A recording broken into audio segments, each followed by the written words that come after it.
Hello, I'm Annie Schlesinger from the next chapter, and today I am thinking about my own mortality, and I am doing a show on what is called recipes or food as legacy. And what I mean by that, it is the recipes that we hand down to our next generation and to our grandchildren and our great-grandchildren. And hopefully they will remember us, and it also will give them a sense of place, of where their genetic background comes from. It is very difficult these days because we encourage our children to move away from us and have their own adventures, where when I grew up, my grandparents were just living in the next little town, which was 20 minutes away. And we basically had Sunday dinner with them once a week. So I saw them and knew who they were well. And now when I think of my own grandchildren, I took a road trip with my youngest granddaughter this summer, taking her out to Indiana so that she could meet some of her still remaining in-laws and see where I grew up and where my parents grew up and my grandparents grew up.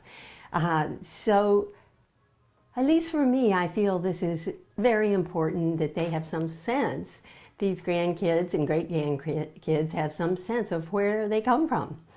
I wanted to show you today a cookbook that I put together for my family. Well, it was probably 4 years ago. I just ordered a standard empty cookbook off the internet. There, you'll see it. And I will put these things on the screen also. And then I'll show you just the unusual things about it. I put a front page on it with the pictures of my kitchen, and I called it Annie's Kitchen, a picture of me and a picture of me in this kitchen. So they'll sort of have a memory. And then even more important, I did a genealogy for them so that they could see kind of where they fit into the grand scheme of all of this and how they're related to, you know, back 4 generations ago. Then I did a photo montage here of my father and my mom, and so they never even really knew him, so they can see who he was. And then I put in a picture of my grandfather cooking a suckling pig, which he brought all the way from Indiana one Christmas. That was quite an event. And then here's a picture of him also, just randomly with my grandkid's mother when she was a little tiny girl. And so they have some memories of that.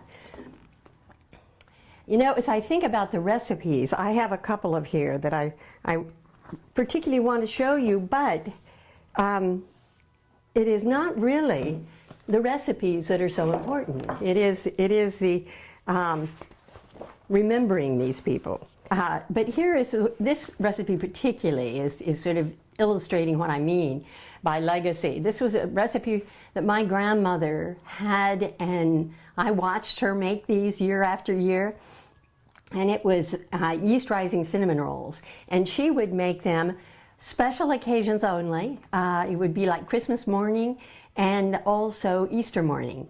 And then my mother started doing it, and I remember my mother sort of sending me around before breakfast to our neighbors with a little plate of wonderful cinnamon rolls for them on Easter morning. So that is such a fond memory that, of course, I picked up the tradition also, and I do the same thing at Easter and Christmas. And boy, if for no other reason, it makes the house smell wonderful, but it's a labor of love. It is a labor-intensive recipe. The thing that makes this recipe interesting really is that the dough has mashed potatoes in it.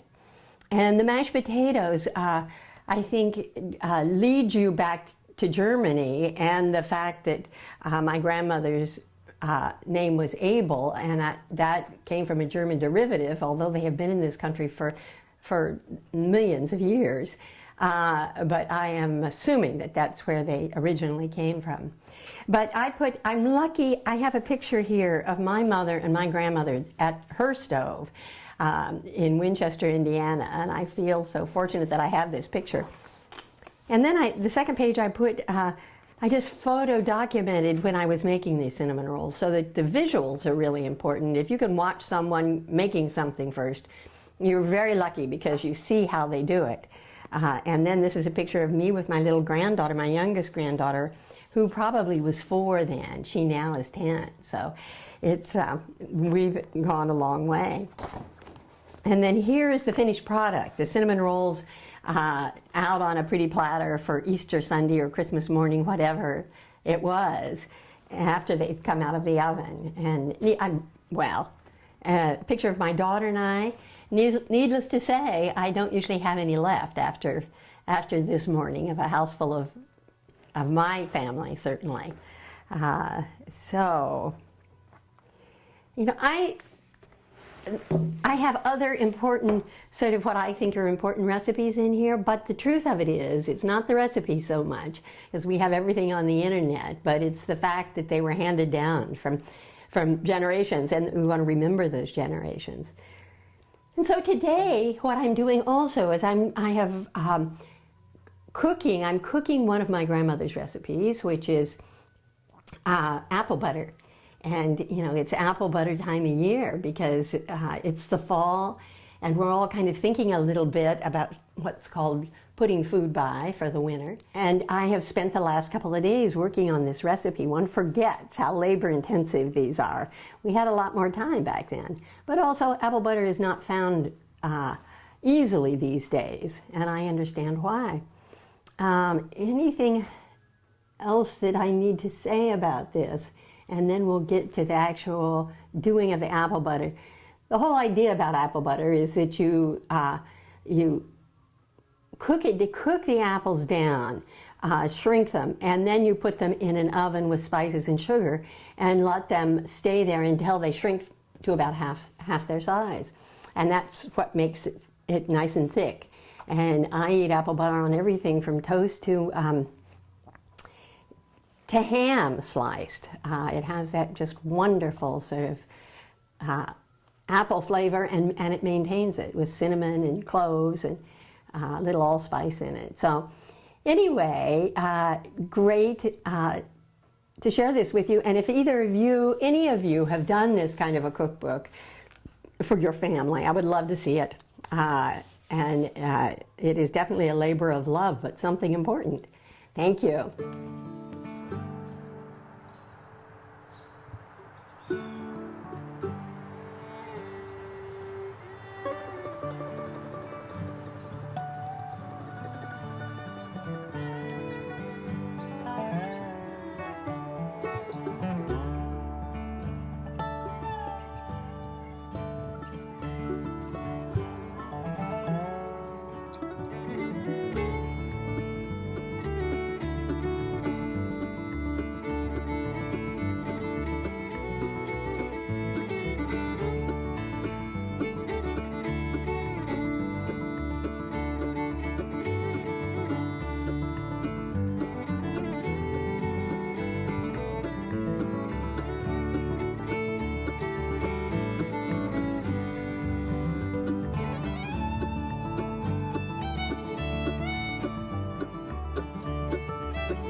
Okay, one other thing that I wanted to pass on to you before I finish the show today, since it's about legacy and a lot about my grandmother who passed her recipes down to me and cooking skills.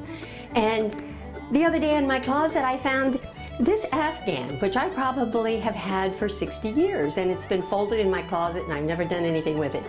She crocheted this Afghan way back when, and I thought, well, good, let's bring it out. What can I do with it? And I wrapped it around, and I thought, gosh, I wonder if I could make a skirt out of it, which I pinned it originally, and then I sewed a waistband on it, and now I'm wearing it as a skirt. I mean, it may be a little odd and funky, but on the other hand, it reminds me of her, and that is just a wonderful memory, and so I'm loving wearing it. And for sure, you know, sort of creativity is good for the soul.